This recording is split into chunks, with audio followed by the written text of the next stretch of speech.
Сәлеметсіңдер ме балалар? Көркем еңбек 7-ші сынып, 2-ші тоқсан 1-ші сабақ. Сәндік қолданбалы өнер бөлімі бойынша көркемдік жазба, батик, гжель, хахлама, жазбалар түрлері, жазбалардың тәсілдері мен техникасы, материалдары және құралдары. Сабақтың мазмұны: сенің білетінің тарихи және мәдени шығу тегі, әртүрлі өнер, қолөнер мен дизайн туындыларының ерекшеліктерін өз бетінше зерделеу және сипаттай білу. Сенің меңгеретінің шығармашылық идеяларыңды іске асыру мақсатында түрлі ақпарат көздерін пайдалану. Көркемдік жазба, батик, гжель, хахлама. Сәндік қолданбалы өнердің бір түрі. Көркемдік жазба, роспис. Бұл кез келген жазық бетке бояумен, қылқаламмен сурет салу. Көркемдік жазбаны қыш ыдысқа, жібек матаға, ағаш бұйымдарға арнайы бояумен шебер суретшілер орындайды. Оқулықтың 22-27 беттер осы тақырыпқа терең мәліметтер берілген. Бірінші суретке қарайтын болсақ, керамика ыдыстары, фарфор ыдыстар, хахлама, батик сияқты суреттерді көруге болады. Енді осылардың бөлек-бөлек қалай аталатын, қалай орындалатын техникасына тоқталайық. Көркем өрнек салу тарихы: бұл Қазақстанда ою-өрнектермен безендірілген алғашқы қыш құмыра бұйымдары. Біздің заманымызға дейінгі 5000 жылдықта неолит кезеңінде Қазақстанның оңтүстік өңірінің қалаларында пайда болған. Қыш құмыра жасау өнері кеңінен таралған. Бұйымдар ою-өрнектермен безендіріле отырып өндірілген. 15-14 қыш ыдыстардың беті тегіс түрлі түсті оюлармен өрнектелген. Өрнек сызықтары анық, түстері ашық. Батик. Бұл матаға сурет салу өнері. Батиктің бірнеше түрі бар.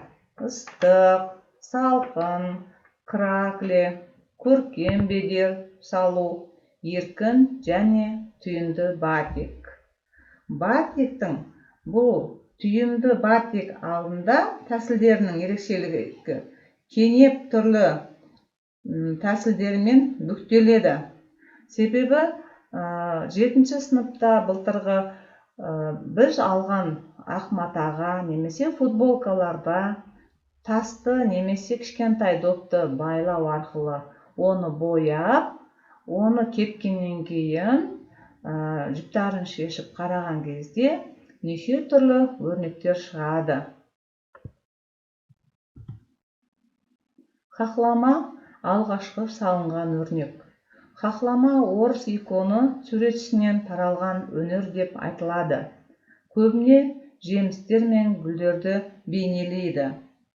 Ол өсімдіктердің кей бүлдірген мен шетен жидектері, бүршік атқан бұтақтарды бейнелейді. Құстар, балықтар және басқа да көптеген бейнелер сирек кездеседі.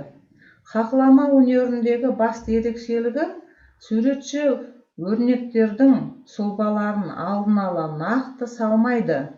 Тіпті жіңішке үзік сызықты қажет ететін ұсақ бөлшектері қарындашпен салынбай, бірден жұмсақ қылқаламмен боялады. Бұл жерде хахлама көркем суреттің бірнеше элементтерден тұрады. Олар кішкене саналар, бір топ шөп, тамшылар, қылқандар, бұйра, шоқ бұта және жидектер тағы да басқа. Гжель. Гжель бұл керамика, фарфор бұйымдарын көркемдеу. Демек, гжель бұл Гжелка өзені жағалауындағы ескі ауыл. Елді мекен атауы Гжель, Жеч немесе Абжеш, яғни өртену, күйдіру деген сөзден шыққан. Гжелде балшықтың түрлі сұрыптары 17 ғасырдың ортасынан бастап өндіріле бастаған. Ертеде бұл кәсіп енді ғана дами бастаған кезде гжель түрлі түсті болатын.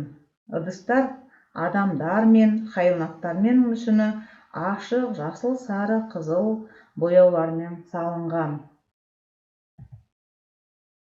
Енді тапсырма балалар. Бірінші, хақлама өрнектерін сипаттаңдар. Екінші, өздеріңе ұнаған өрнектерді салыңдар. Бұл жерде шөп өрнегінің өлең шөп, тал шөп, тамшылар, шиыршық, мұртшалар, бұташа бөліктерін бірінші салып, сызып үйренеміз. Бұны тек біз арнайы қылқаламмен саламыз. Сөйтіп осы бөліктерді салып үйренгеннен кейін өсімдік оюын шығаруға болады. Балалар, сабақты қорытындылай келе мынандай сұрақтар қойғым келеді. Көркемдік жазба деген не?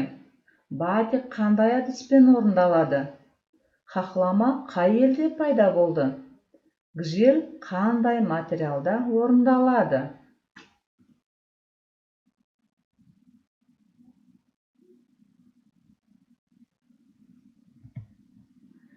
Көркемдік жазба деген жазық бетке өрнек салу деген екен, балалар. Батик қандай әдіспен орындалады? Әрине, матаға сурет салу арқылы. Хақлама қай елде пайда болды? Ресей жерінде. Гжель қандай материалда орындалады? Керамика, фарфорда. Балалар, мынанда рефлексия. Сіздерге бүгінгі сабақ ұнады ма? Қай жағымен ұнады? Ұнамады ма?